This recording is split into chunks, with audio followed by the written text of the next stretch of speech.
président de l'association Apsis depuis 8 ans, et dans le cadre de la Fédération Solène, je suis responsable de la commission Urbanisme et Aménagement du territoire. Notre commission a provoqué cette réunion pour faire le point sur les déplacements dans l'Ouest lyonnais, pour faire un état des lieux de la situation actuelle et connaître les projets d'amélioration. Nous avons recueilli des témoignages d'élus et d'entrepreneurs.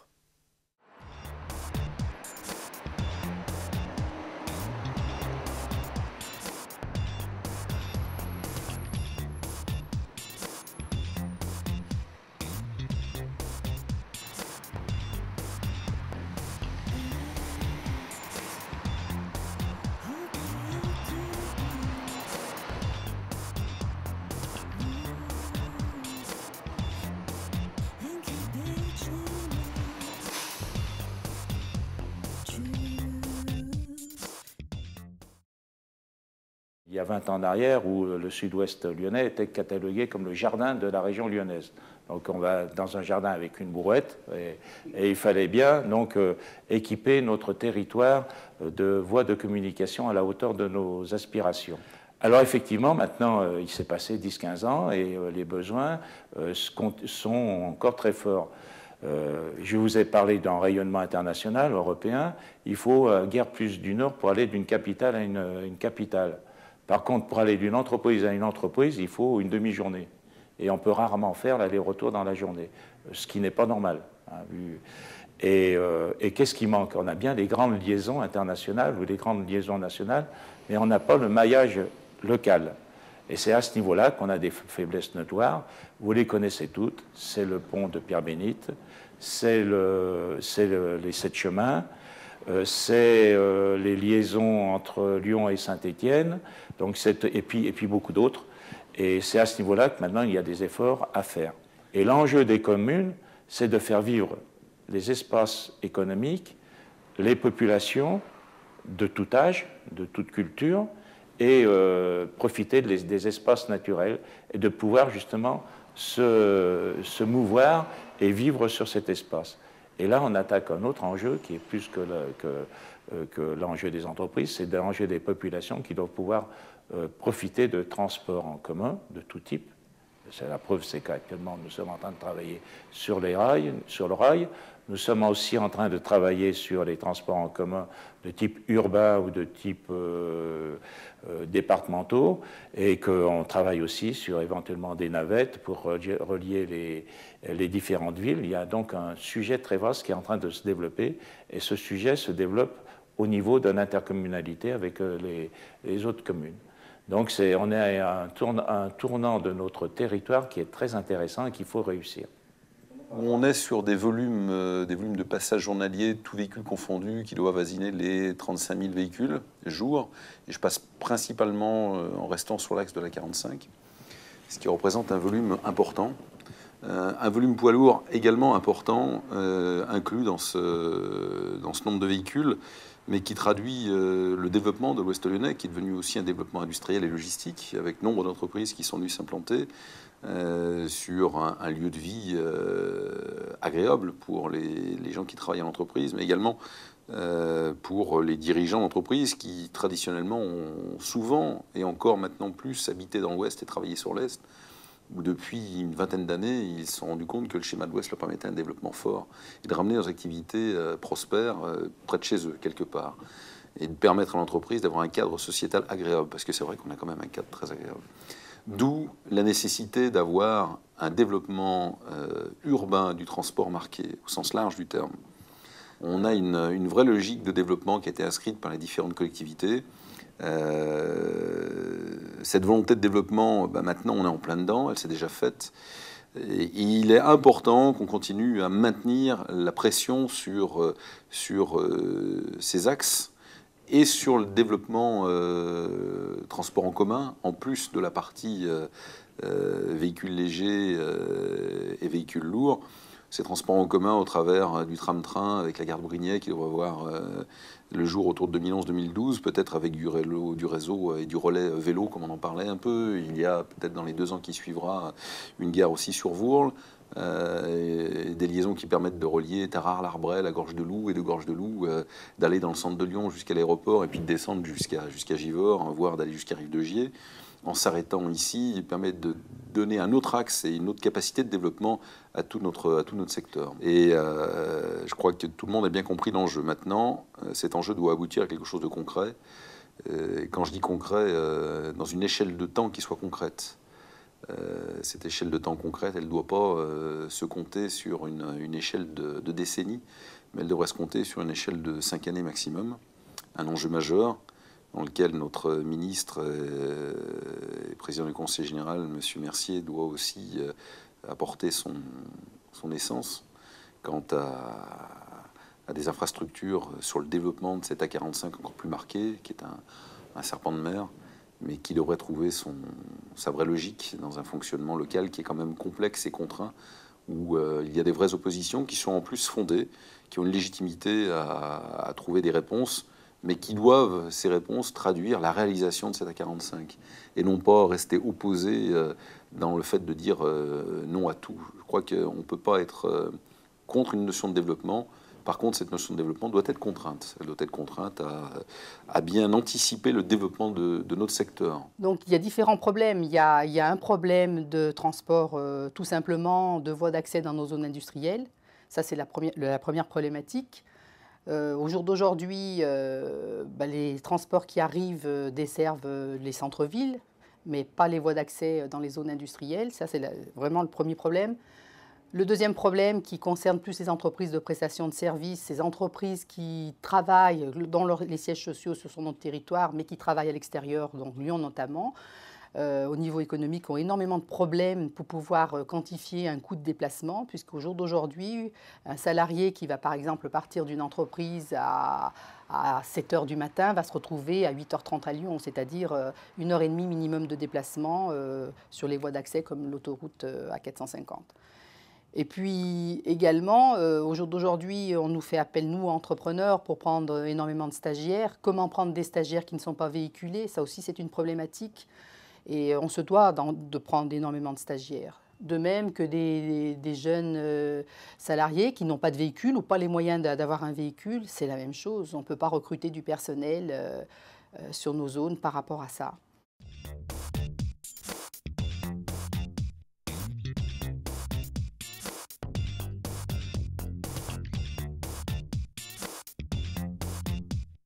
Aujourd'hui, on a quoi comme problème sur la zone? Les gros problèmes, c'est tu veux sortir le matin pour aller livrer. Nous, vous voyez le camion qui est derrière moi, c'est un camion qui tous les matins fait du laisser sur place. Ben, sincèrement, si on ne se décale pas de 2 heures, puisque tout ce qui est à l'extérieur, ben, on est bien placé, il y a TFE qui est en face, donc tout ce qui est du frais, on y envoie par les camions. Tout ce qui est du sec, on l'envoie par la société GCR, là, qui est GEP, là. Donc, on a plein de sociétés de transport qui sont sur la zone. Donc, si c'était des transports, c'est des camions. Donc, c'est des véhicules. Alors, aujourd'hui, mon sentiment, c'est qu'entre les besoins et aujourd'hui l'occupation, on arrive à un moment de saturation. Donc, quand je dis chez nous qu'on fait tout le Grand Lyon, donc on le livre en direct, ben, qu'est-ce qui se passe? Il se passe la chose suivante, c'est qu'aujourd'hui, eh bien, il faut qu'on démarre 1h30 à 2 heures avant pour pouvoir se rendre dans Lyon. La CD45 qui est bloquée, le matin, c'est 1h30 de queue. Donc c'est vrai que ça devient exaspérant.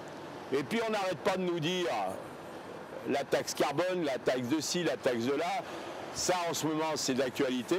Mais c'est vrai qu'aujourd'hui, il va falloir qu'on trouve une solution assez rapide parce que ça sera l'asphyxie.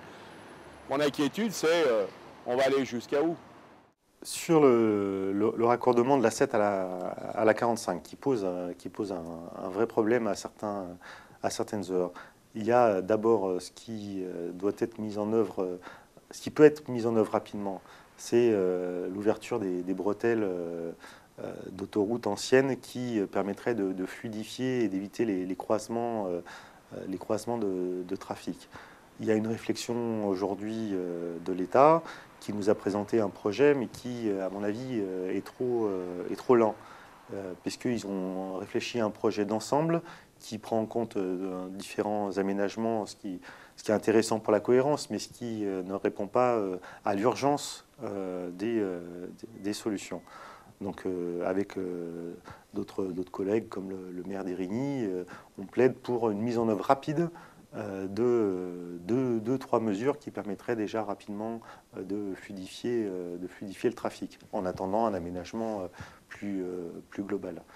Ce qui vient compliquer les choses, c'est cette histoire d'A45 qui devrait, entre guillemets, résoudre le problème des Stéphanois. Sauf que dans la situation actuelle, on complexifiera les choses. Là, pour le moment, on est dans un débat où l'État a présenté son projet. Il y a eu un débat ici à Pierre-Bénite avec les maires concernés. On n'a pas de réponse à cette question. Hein. Le maire d'Érigny et moi-même avons envoyé un courrier suite à cette réunion pour demander à ce qu'on distingue les mesures urgentes des mesures à 3 ou 4 ans. Pour le moment, on n'a pas eu de réponse de l'État. On est dessus, on essaie de travailler avec la préfecture pour améliorer les choses. Mais voilà, je crois que comme il n'y a pas de réflexion globale, on prend les choses de manière saucissonnée, on prend prétexte on va attendre que tel ou tel projet avance pour faire avancer un autre, ça devient, c'est réellement insupportable. Et il n'y a pas de transparence du débat, c'est pas clair pour les citoyens, pour les entreprises. Il faut rappeler que la 450 et la 7 sont des voiries de compétence État.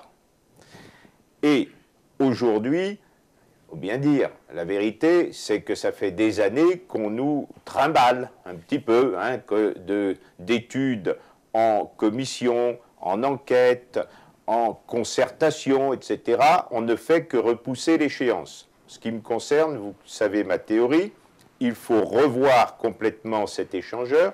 L'idéal serait qu'un pont soit créé entre la rive droite et la rive gauche au niveau de Pierre-Bénite. Il faut quand même se souvenir qu'entre le pont Pasteur et le pont de Vernaison, il n'y a que le pont de Pierre-Bénite qui, lui, est un pont autoroutier et qui n'est pas fait au départ pour la circulation locale.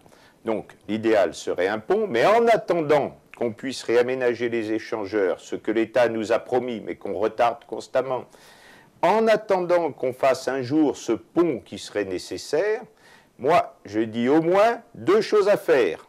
La première, c'est de rouvrir l'ancienne bretelle qui passait depuis la 450, côté droit, côté au sud, immédiatement. Tous les anciens l'ont connue, cette bretelle, et qui reliait la 450 à l'autoroute A7. Elle existe. Il y a quelques centaines de mètres à terminer. C'est vraiment des travaux qui, à l'échelle de l'agglomération, sont microscopiques. Et je ne comprends pas que l'État les repousse constamment en nous disant « je veux absolument faire quelque chose de global qui va coûter une fortune ». Bien sûr qu'il faut le faire, mais on peut rouvrir cette bretelle dans un premier temps sans du tout gêner la suite de l'opération. Donc, une fois de plus, je me tourne vers l'État et je dis « soyez sérieux, soyez raisonnables ». Rouvrez cette ancienne bretelle qui résoudra à peu près 30 à 40% de nos problèmes. Bien sûr, ça n'en résoudra pas 100%, mais on en aura déjà résolu pas mal.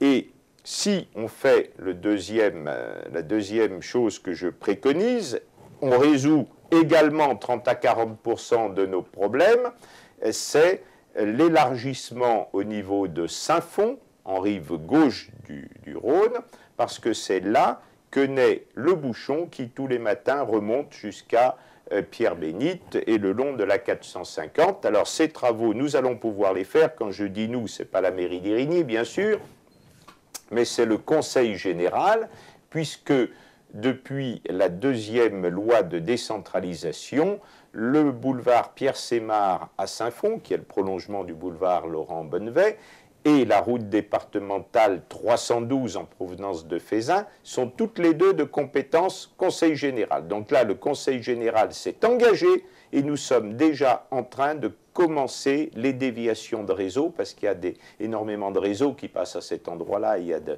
grosses usines dans le couloir de la chimie. Donc c'est des travaux qui sont énormes, qui seront pris complètement en charge par le Conseil général, et donc eux, ils vont être faits. Et moi je dis que si on fait ces travaux, et le Conseil général s'y est engagé, si l'État veut bien enfin rouvrir cette bretelle, eh bien 60, 70%, 75% du bouchon qu'on a tous les matins et qui fait perdre beaucoup de temps aux gens, beaucoup de pollution parce qu'une voiture arrêtée, elle pollue également l'atmosphère. Je me tourne vers nos amis écologistes qui souvent pestent contre la voiture et disent il faut restreindre encore les voies réservées aux automobiles. Mais bien sûr que si on pouvait mettre tout le monde dans les transports en commun ou sur des vélos, ça serait bien, mais ce n'est pas possible parce qu'il y a des gens qui ont besoin, notamment les entrepreneurs, ils ont des véhicules de service, ils ont des camionnettes qui transportent leurs ouvriers, leur matériel,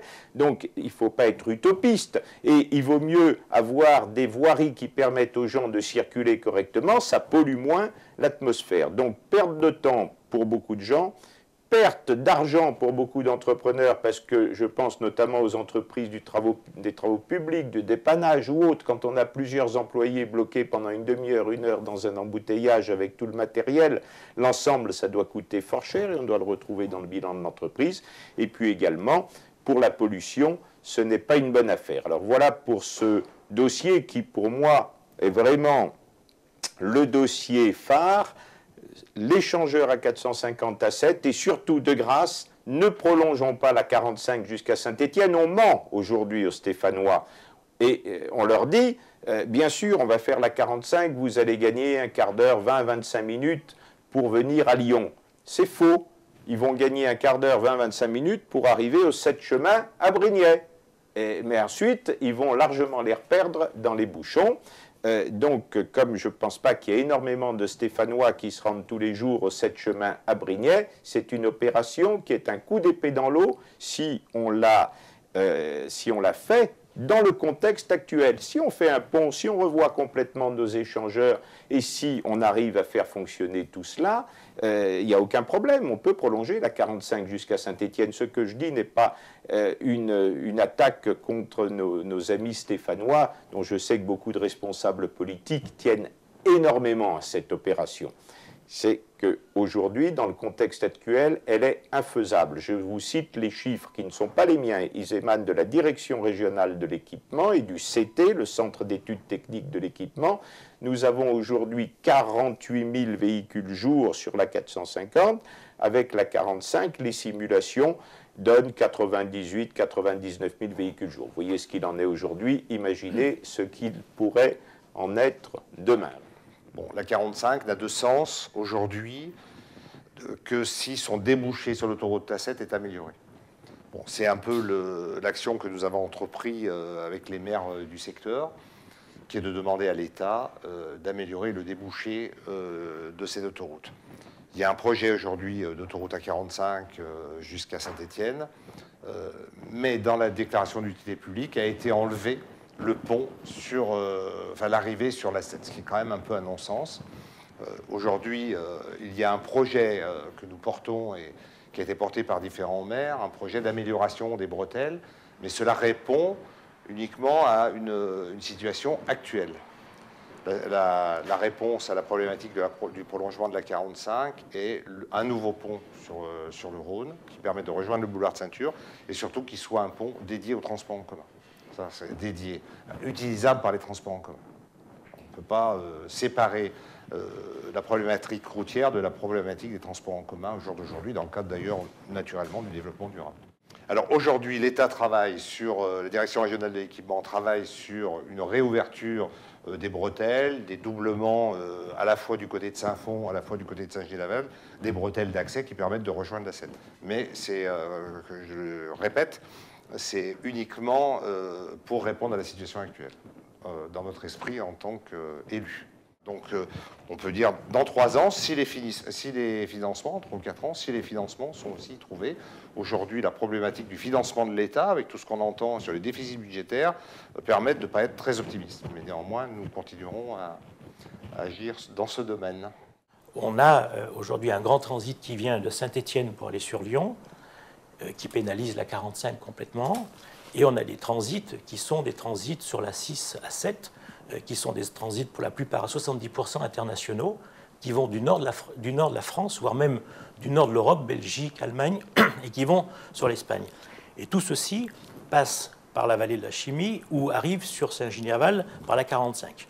Donc je crois qu'aujourd'hui, la volonté farouche et affichée des gens de la Loire de doubler le réseau structurant pour aller sur Lyon, et souvent même dans leurs propos d'aller sur Saint-Étienne, passe pas forcément par Pierre-Bénite. Déjà, si on arrivait à faire comprendre aux gens de la Loire que pour aller de Saint-Étienne à Satelas, la ligne droite, elle ne passe pas par Pierre-Bénite. Je suis convaincu qu'il faut faire quelque chose. Ça a déjà été engagé à l'époque quand on a voulu doubler l'autoroute entre Saint-Étienne et Saint-Chamond pour faire la Coupe du Monde de foot, on a su le faire.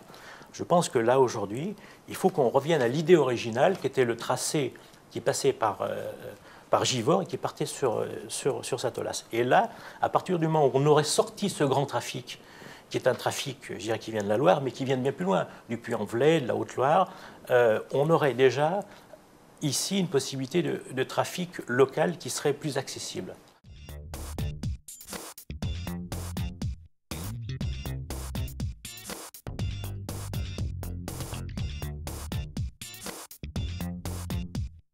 Les déplacements sur le sud-ouest lyonnais, c'est assez compliqué à certaines périodes de la journée, notamment le matin, en début d'après-midi, et puis sur les fins d'après-midi, et principalement en ce qui me concerne sur les 7 chemins, où ce carrefour est souvent encombré, et puis excessivement dangereux, puisque quand on part sur la direction de Lyon, il faut couper 2 voies.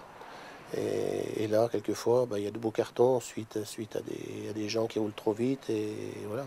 Donc, on aimerait bien qu'il y ait au moins quelque chose de fait. On a des morceaux qui se sont faits. C'est à 45, c'est fait par morceaux. Derrière, on continue dans les morceaux avec actuellement l'aménagement des 7 chemins, qui va permettre de moins morceler l'accessibilité des différentes communes qui gravitent autour des 7 chemins, d'avoir un flux plus logique. Mais avec aussi quelques années pour arriver à avoir un schéma qui décrive un peu la vraie nécessité de désengorger ce nœud qu'est ce croisement de plusieurs routes au niveau des 7 chemins qui, le matin comme le soir ou comme la fin d'après-midi, est à l'origine de nombre de ralentissements, mais qui marque vraiment l'intérêt et tout le travail qui est à faire dans tout ce secteur. Je pense qu'aujourd'hui, il faut prolonger la 4 voies jusqu'au rond-point futur des 7 chemins, puisque le rond-point est en train de se faire, à cause ou grâce, ça dépendra de quelle opinion on a sur ce sujet, de cette grande surface dédiée au bricolage, qui sera aujourd'hui ceux qui vont permettre la réalisation de ce rond-point. Alors sur les 7 chemins, si vous voulez, vous savez que là, il y a un gros projet, et que ce gros projet, c'est d'améliorer tous les échanges de ce triangle, en quelque sorte. Aujourd'hui, ça ressemble un petit peu à un triangle qui est très embouteillé. Alors, le Conseil général a terminé à peu près ses études. Vous savez qu'une partie des travaux vont être faits avec l'amélioration notamment des parkings tout autour de ces ronds-points, de ces futurs ronds-points, parce qu'il y aura plusieurs ronds-points sur les 7 chemins. Donc là, c'est une opération Conseil général qui débute avec la desserte obligée d'une grande enseigne commerciale qui s'installera dans quelques mois. Nous nous contenterons de la desservir à ses frais, je le précise, hein, c'est-à-dire que les travaux qui sont liés à la desserte de Leroy Merlin sont financés par Leroy Merlin. Bien le dire, parce que j'ai entendu dire ici ou là, le Conseil général dépense beaucoup d'argent pour Leroy Merlin. Alors c'est complètement faux. On leur a demandé de financer à 100% ces travaux qui sont sous maîtrise d'ouvrage du Conseil général, parce que nous tenons à ce qu'ils soient compatibles avec la suite de nos travaux sur cet échangeur, et parce que nous voulons maîtriser parfaitement ce qui sera fait, mais ils sont financés à 100% par cette implantation. Les maires ne sont pas forcément tous du même avis, hein, donc Disons que sur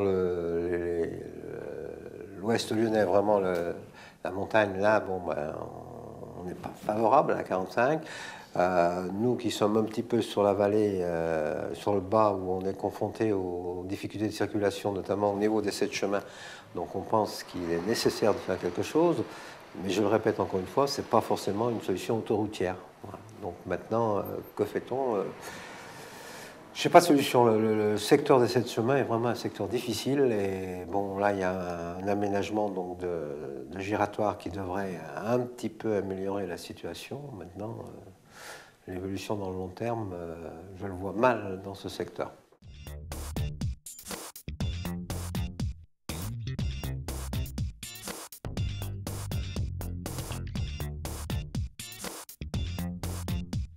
Il faut savoir que nous, en tant que société, on est sur le CD42. Sur le CD42, c'est 25 000 voitures jour.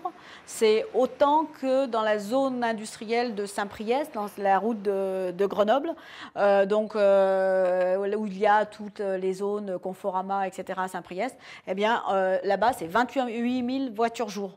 Et nous, sur le CD42, on est à 25 000. Donc, on a pratiquement autant de voitures qu'à Saint-Priest.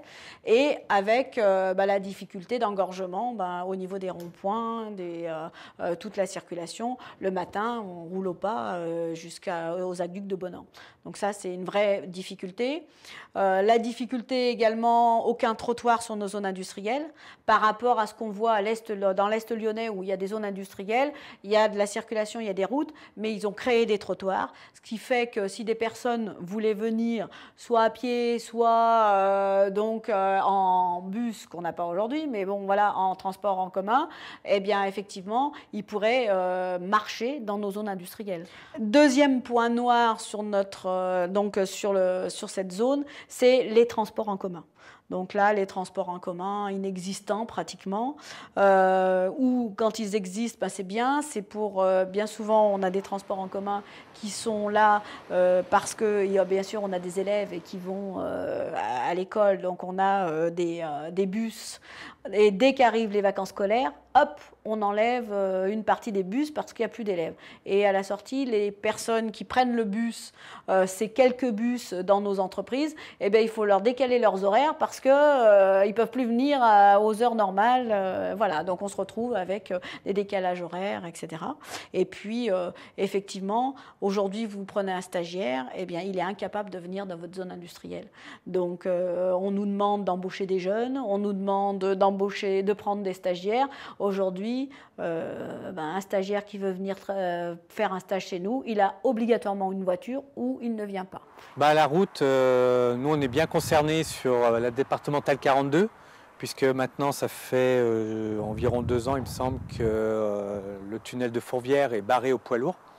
Donc, ce qui veut dire, en dehors d'une fréquentation qui était déjà assez chargée sur cet axe, et maintenant on a le phénomène des poids lourds qui sont déviés à l'entrée de Lyon, qui ont soit la solution Rocade Est, soit la solution départementale 42. Voilà, donc en plus des soucis qui se présentent sur la 450 au niveau de Pierre-Bénite, il y a tout le flux de circulation qui passe sur la départementale et qui se retrouve bloqué après au niveau de Tassin. Donc je pense que Tassin-Almilune doit être aussi un secteur assez touché en termes d'encombrement de transport. Ça, c'est aussi une donnée qui est assez importante. Comment recevoir les stagiaires et les apprentis dans nos entreprises qui n'ont pas de moyens de locomotion. Et puis aussi sécuriser l'ensemble des transports qui peuvent concerner l'ouest lyonnais. Donc, quand on voit par exemple sur la départementale 42, le matin, il y a quand même une bonne partie des salariés qui arrivent à pied, qui arrivent jusqu'à Bonan avec ETCL. Et donc de pleine nuit, on les frôle en voiture, tout simplement. Ils sont sur le bord de la route à pied. Donc soit ils viennent du train, soit ils viennent du bus. Donc il y a quand même une notion de danger pour les piétons qui est quand même assez conséquente. Et puis ce qui explique aussi peut-être que le déplacement vélo 2 roues, ce n'est pas quelque chose pour l'instant qui est encore assez utilisé. Il ne faut pas oublier que toutes nos entreprises travaillent presque toutes en équipe. C'est-à-dire qu'il y a des gens qui viennent enclencher à 5 h du matin. Il leur faut donc un moyen de transport à 4 h 30. Il y a ceux qui partent le soir à 21 h. Il leur faut un moyen pour rentrer chez eux. Et à de tels horaires, si on est à pied ou en vélo, eh bien, on risque de se faire écraser, renverser par un camion, par un mauvais éclairage, par une voiture qui n'a pas vu qu'il y avait quelqu'un sur le bord de la route. Et ces choses-là existent depuis 30 ans.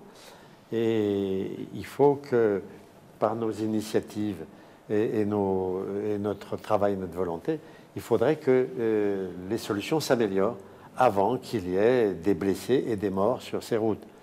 À ajouter qu'en plus, la D42 n'a pas beaucoup de ronds-points et qu'il y a des carrefours où pour pouvoir traverser, pour rentrer chez soi, ou pour traverser pour quand on vient de chez soi et qu'on va à l'usine, eh ben, il faut se jeter dans la ligne des voitures qui passent.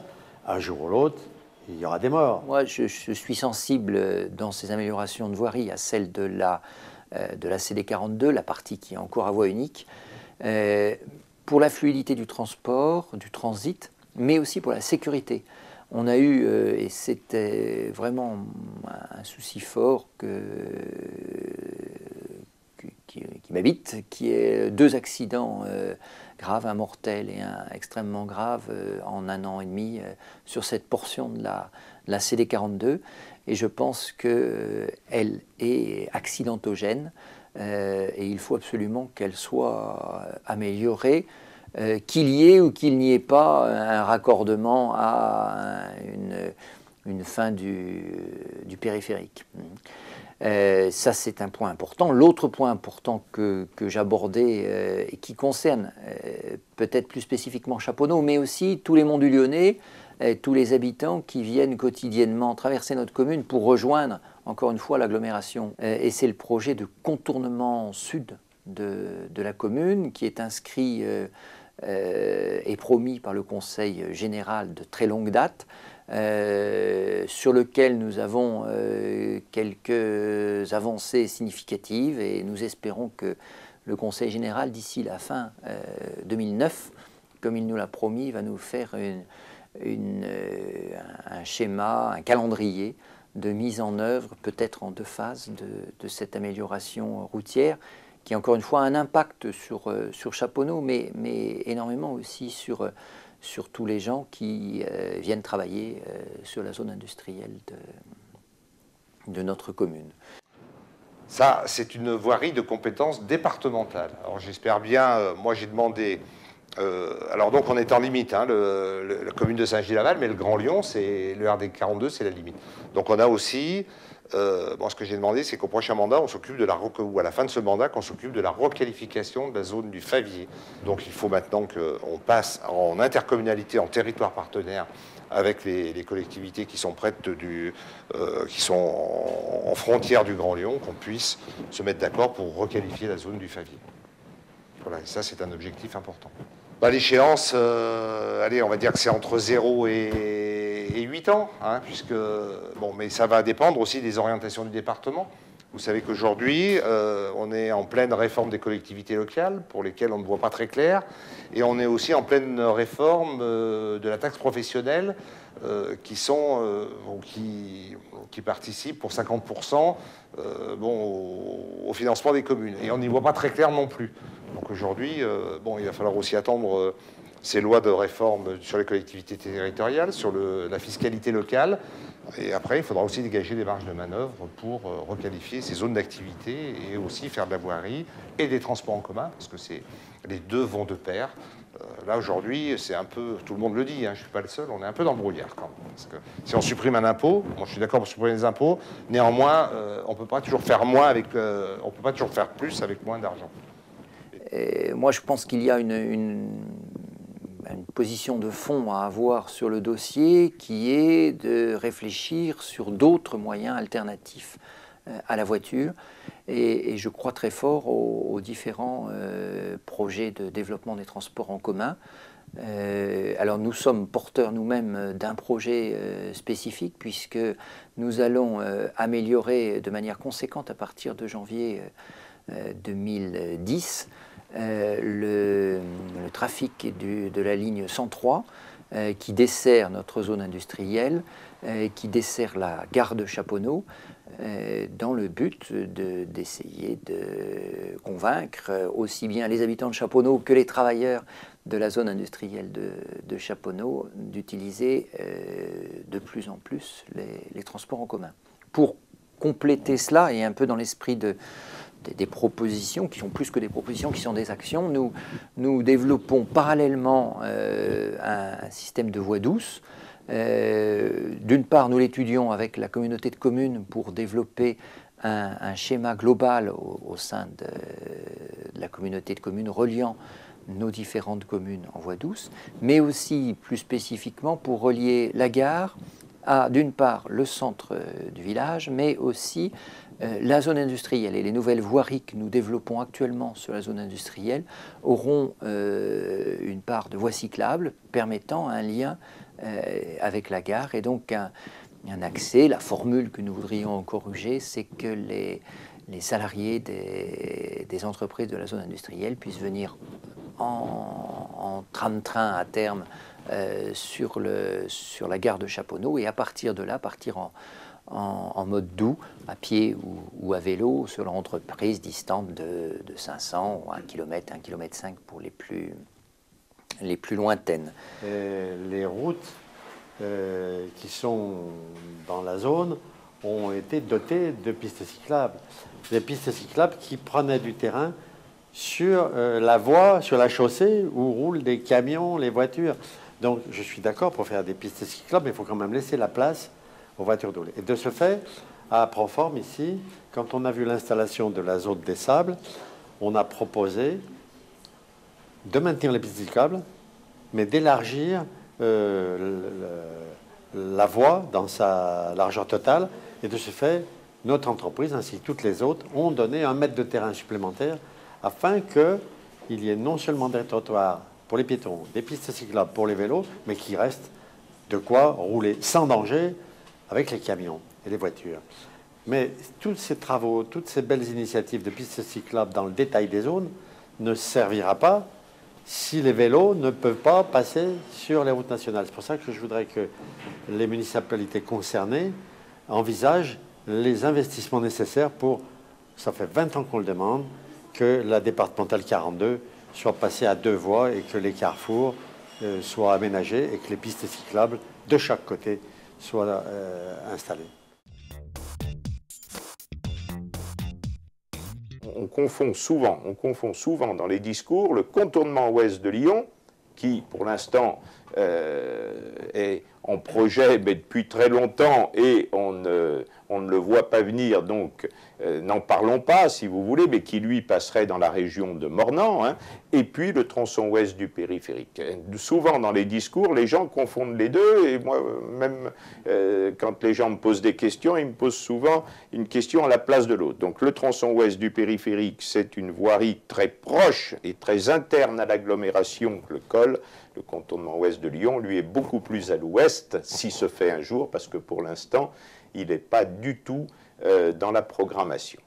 Alors, le top, si on se réfère aujourd'hui à ce qui est prévu dans le mandat du Grand Lyon, puisque je rappelle que c'est un projet du Grand Lyon, les études et le projet devraient être complètement terminés, ficelés, les marchés passés à la fin de ce mandat, c'est-à-dire que nous nous retrouverions en 2014 pour une exécution au prochain mandat. Donc on peut imaginer que dans les années 2020, parce que c'est quand même des travaux gigantesques, le tronçon ouest du périphérique pourrait être terminé. Il y a aujourd'hui le grand débat sur le top. Aujourd'hui, c'est un débat qui est lancé, dont la maîtrise d'ouvrage déléguée, je le rappelle, relève du Grand Lyon. C'est aux hommes qui dirigent le Grand Lyon, que ce soit le président ou les vice-présidents, de nous dire qu'est-ce qu'ils veulent faire. Je note que c'est dans le plan de mandat de Gérard Collomb, que c'est inscrit en toutes lettres, et qu'à partir du moment où ce top se fera, parce que je suis intimement convaincu qu'il se fera, le top étant le prolongement de Théo, il fait l'unanimité sous la partie Tassin-Écully, ce qu'on appelle le Val-Vert. Après, il faut trouver la continuité. Soit on a un tracé long qui passe par Brignais et qui part sous Irigny et qui reprend après sur la 7 pour se reprendre au bus, qui est à mon avis le tracé le plus intelligent et le plus cohérent en termes d'aménagement du territoire. Soit on a le tracé court, qui est au niveau de Francheville-Bonan, part sous Saint-Genis-Aval et va finir sous Oulin pour passer à la Soleil. Moi, je suis intimement convaincu que si ce dossier aboutit, on aura le tracé le plus court, parce qu'aujourd'hui, c'est un problème d'économie, c'est un problème de moyens, et que ce qui est en réseau routier le plus court est le moins cher. Si demain, on avait un top d'un côté et une arrivée sur la 45 à 450, fluidifiée par le pont, une grande partie de ce méandre autoroutier serait complètement, je dirais, améliorée.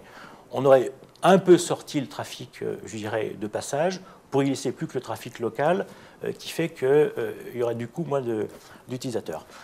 Alors Pierre Bénite est très concerné par ces questions-là, parce qu'on a la 450 au sud, donc la future A45, le non-pont sur le Rhône, l'A7 qui est la plus grosse autoroutière d'Europe, et on a le projet de tronçon ouest du périphérique au nord.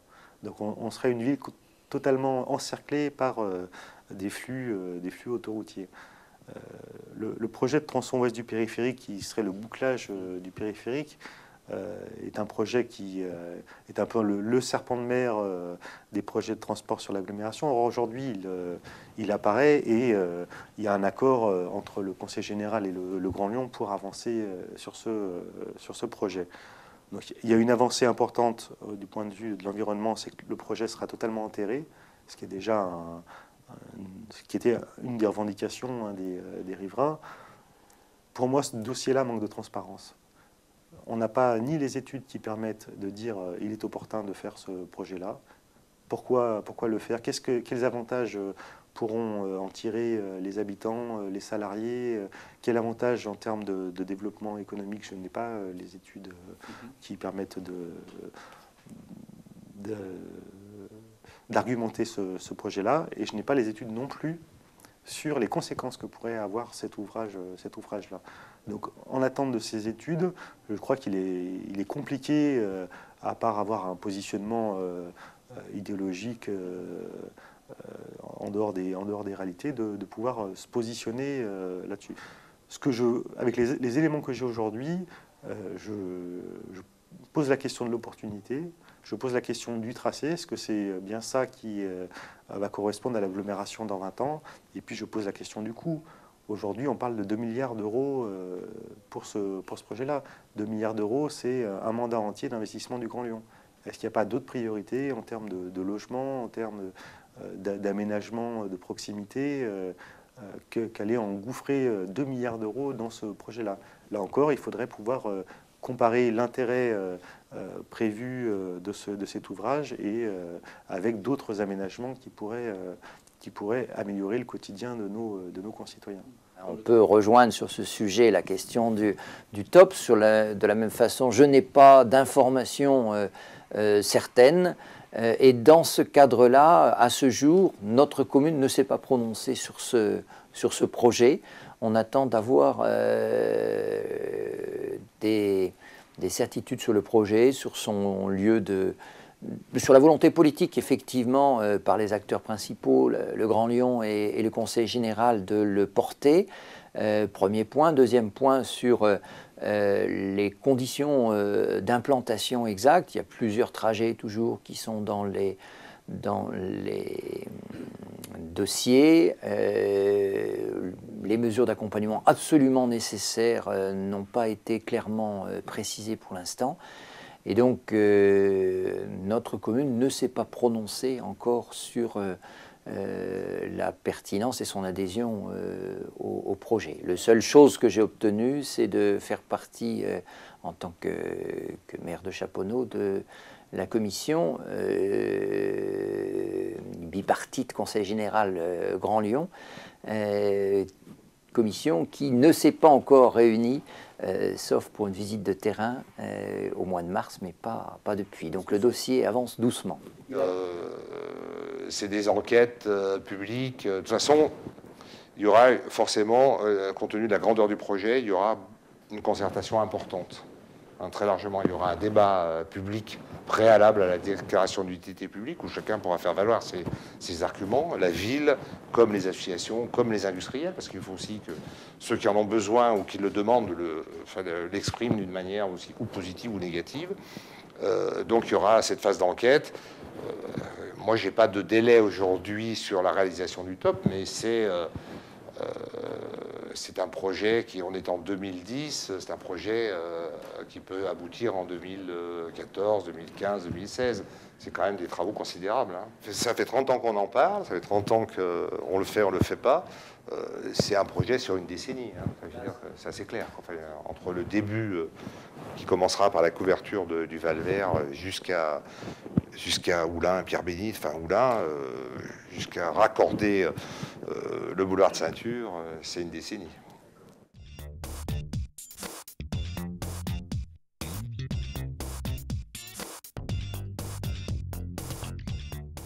Est-ce qu'on doit continuer à concentrer nos déplacements sur la voiture privée? Est-ce qu'il n'y a pas d'autre alternative? Je pense qu'on est en train de prendre conscience sur notre territoire que l'alternative voie ferrée, que l'alternative transport en commun est une alternative très sérieuse qu'il faut développer, et les élus sont tous, les élus locaux sont tous d'accord pour pousser dans ce sens-là, faire des efforts financiers conséquents pour permettre d'améliorer les services. Enfin, moi, ce que je peux dire, c'est que sur le territoire de la CCVG et des 3 autres communautés de communes qui font partie d'Accolade, aménagement de l'Ouest lyonnais, on travaille sur les déplacements. Les déplacements, notamment, en général, transport en commun, covoiturage. Enfin, quand je dis covoiturage, j'expliquerai un petit peu pourquoi. Déplacement doux. On croit beaucoup au transport en commun parce qu'on a une chance extraordinaire qui n'est pas utilisée sur le dossier sur lequel on voudrait vraiment s'investir. C'est l'existence d'une voie ferrée qui irait donc de Givors à Brignais, et puis de Brignais à Tassin et Saint-Paul. Donc cette voie va être réutilisée avec du matériel nouveau entre Brignais et Saint-Paul. Nous, ce qu'on souhaite, c'est qu'on mette des trains également entre Brignais et Givors, dans la mesure où c'est tout l'Ouest lyonnais qui pourrait se rabattre sur ce secteur. Je dis bien se rabattre, donc la notion de rabattement peut se voir de différentes façons. Transport en commun, certes, mais également le covoiturage et les déplacements doux, sans trop de difficultés. Donc, on insiste beaucoup sur cette solution parce que c'est en fait l'épine dorsale de notre territoire. Cette voie ferrée relie nos 5 communes, donc sans problème. Et surtout, elle relie toutes nos zones d'activité, que ce soit Montagny avec le Baconnais, Miry avec les zones d'activité des Ayas, Vourles avec les Platières, etc. Chappeneau et Brignais avec la nouvelle zone de Sacuny. Donc je pense que pour nos entreprises, c'est essentiel. Le projet porté par la région, qui est le projet de tram-train, c'est-à-dire de réactivation de la ligne Saint-Paul, Chappeneau, d'ici 2012, prend tout son sens également pour irriguer ce secteur important. On est en train de travailler sur le SCOT, le schéma de cohérence et d'organisation territoriale de l'agglomération lyonnaise. Donc moi je participe avec le CEPAL donc à son élaboration. J'ai donc fait inscrire, j'ai demandé que soit inscrit une liaison en site propre. Alors on verra ce qu'elle sera. Enfin, je ne vais pas faire de la technique, des bus électriques, un tramway, etc. Mais que cette liaison permette de rejoindre le futur prolongement du métro enfin les hôpitaux, jusqu'à la gare de Brignais, en utilisant une partie en pensant vers les Collonges, sur Saint-Gilles-Laval, en utilisant une partie du bord de la 45 et de rejoindre la gare de Brignais. À ce moment-là, on aurait effectivement un maillage du réseau de transport en commun dans ce secteur. Et donc cette intention de liaison, qui n'est pas pour demain, mais il faut déjà qu'on s'en préoccupe, est déjà inscrite. Parce que le tram-train, c'est une chose, mais on va drainer beaucoup de circulation avec ce tram-train. Donc là, il y a la départementale 42 qui est une problématique, mais il va falloir aussi gérer tout l'aspect de nos zones industrielles, puisque le tram-train, à quelque chose près, ça devrait être un train toutes les 11 minutes, si je me souviens bien de ce qui a été dit. Donc il va quand même y avoir un problème de circulation de véhicules qui vont couper la voie ferrée. plus, eh ben, il va falloir aussi tenir compte du flux sûrement de circulation qui va être drainé des monts du Lyonnais en direction donc, de ce tram-train. Plus si on rajoute le projet du métro d'Oulin, eh ben, encore un flux de circulation qui devrait s'accentuer. Donc je pense aussi qu'il va falloir qu'on tienne compte de tous ces phénomènes. Donc si on tient compte que du tram-train, ben, le phénomène devrait s'arrêter à la frontière de la départementale 42. Si on parle du métro, eh ben, la départementale 42 va être encore peut-être un peu plus touchée. Donc c'est vrai qu'il y a en prévision ce fameux tram-train qui solutionnera une partie, je dirais, des personnes travaillant sur une certaine zone de territoire, mais qui ne solutionnera absolument pas le problème des salariés qui partiraient par exemple à l'Est. Donc, et puis aussi, ce tram-train, j'espère que nos élus penseront aussi à faire des voies d'accès pour stationner en périphérie des gares. Donc on nous dit déplacement doux, oui, mais je ne vois pas comment une maman, 2 enfants, dont un bébé de 3 mois, pourrait porter sur un porte-bagages son bébé jusqu'à chez la nounou. Donc c'est une petite plaisanterie que je dis au passage, mais il faut quand même aussi penser comment on va arriver au tram-train, comment se garer. Et au jour d'aujourd'hui, le peu que je peux regarder par exemple sur Brignais ou Chaponneau, je vois guère un nombre de voitures pouvant stationner aisément pour accéder au tram-train. Moi, je suis pour ce qu'on appelle le partage de la route. C'est une philosophie humaniste qui consiste à dire nous offrons l'ensemble des solutions et les gens, il faut leur faire confiance. Ils sont suffisamment intelligents pour savoir ce qu'ils ont à faire. Et puis, il faut se méfier de toute idée préconçue. Tous les gens qui sont sur un vélo sont de bons citoyens. Tous ceux qui sont dans une automobile sont de mauvais citoyens. C'est des discours qu'on entend un petit peu ici ou là. Ils sont absurdes. Les gens, selon leur âge, leur état de santé, ce qu'ils ont à faire, eh bien, c'est à eux de choisir. Et la même personne, on peut imaginer qu'un jour, elle va prendre les transports en commun parce qu'elle ne fait qu'un déplacement domicile-travail et que ça va très bien. Et puis que le lendemain, comme elle a une autre activité après son travail, elle va prendre sa voiture. Donc on n'est pas définitivement cycliste, piéton, automobiliste, usager de transport en commun. On est tout à la fois, et certains jours on prend son automobile, d'autres jours on prend les transports en commun, on est tous contents de faire du vélo de temps en temps, tout ça est complémentaire et ne doit pas être opposé. Je le dis avec force parce que j'entends quelquefois des discours, moi, qui me surprennent et qui m'inquiètent et qui m'irritent parce qu'on essaye de monter les gens les uns contre les autres en disant il y a les automobilistes contre les vélos. Bien, moi, personnellement, j'ai une carte du Citral et je prends les transports en commun. J'ai une carte de Lyon Parc Auto parce que je prends ma voiture également souvent. J'ai un vélo, j'ai un scooter et heureusement, je peux encore me déplacer à pied. Je suis tout à la fois et si on veut bien considérer la chose avec réalisme, je ne suis pas un cas particulier. La plupart des gens sont comme moi, ils sont tout à la fois et ils en ont assez qu'on monte les uns contre les autres. Alors les transports en commun, bien sûr qu'il faut les développer. Le sud-ouest lyonnais n'est pas en reste dans le projet réal. Vous connaissez le projet de réorganisation des voies ferrées de l'ouest lyonnais, où Brignais notamment et Chaponneau sont très concernés. Et en ce qui me concerne, moi en tant que maire d'Irigny, vous savez que je me bats avec mes collègues depuis des années pour qu'on mette sur la voie ferrée Lyon-Saint-Étienne, pour nous, disons Lyon-Givors, pour la zone qui nous concerne, une desserte cadencée. Elle est programmée dans Réal, qui fera de cette voie ferrée qui aboutit à Perrache et qui va être connectée en 2013 au métro à Oulin.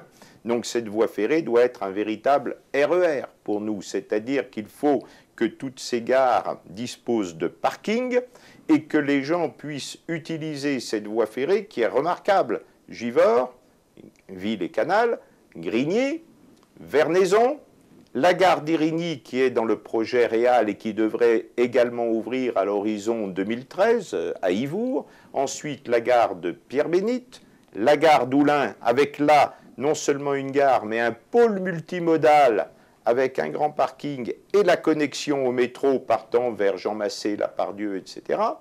Et puis ensuite, après Oulin, eh bien c'est la Mulatière, la Confluence et Perrache. Vous voyez que pour tous les gens de notre secteur, cette voie ferrée est un axe capital parce qu'il permet de se rendre à Perrache où il y a toutes les connexions possibles et imaginables et également en direction de la Pardieu où nous retrouvons toutes les connexions à tous les modes de transport de l'agglomération.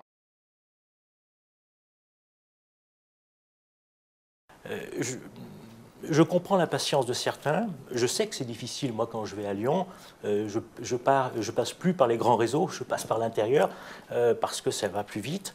Mais je crois qu'il ne faut pas prendre chaque route séparément.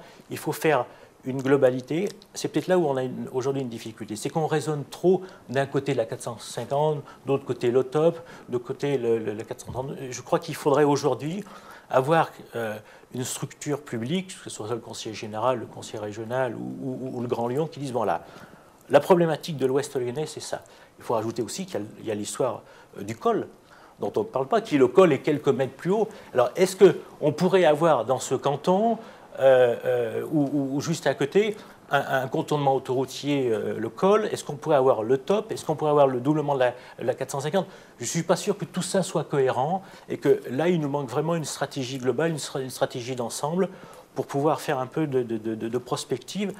Je suis certain, on ne pourra pas rester comme ça ad vitam aeternam, qu'il faudra prendre des décisions. Parfois, elles seront difficiles, mais mettons-nous autour de la table d'une façon intelligente et sans repousser. Mais n'oublions pas là-dedans ceux qui sont vraiment en situation de décision, le Grand Lyon notamment, et le Citral pour le transport en commun, le Grand Lyon pour les routes, le Citral pour le transport en commun public, la région et le département pour le train, et puis aussi la ville et communes. Donc je reste, pour ma part, un adepte fervent de l'évolution du développement au travers du transport, mais dans une référence cadrée et très centralisée, en évitant de multiplier, je dirais, des interventions diverses et variées qui ne vont pas être constructives, mais systématiquement critiques. Je crois qu'on a suffisamment d'intelligence réunie et suffisamment de structures, et sans entrer dans la technostructure, pour arriver à prendre des décisions qui actent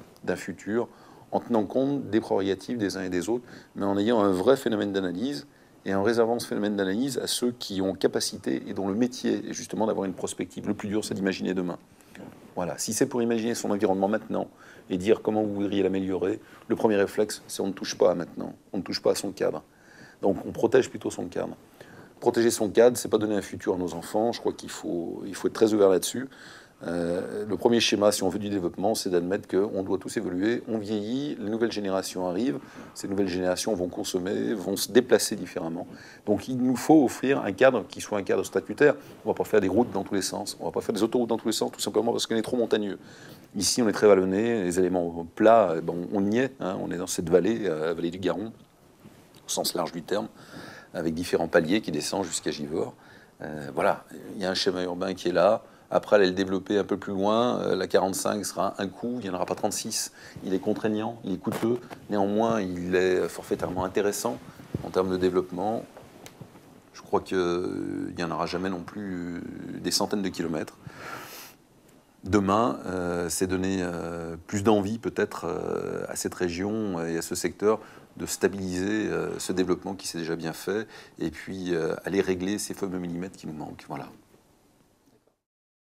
Nous remercions toutes les personnes qui ont bien voulu répondre à nos questions.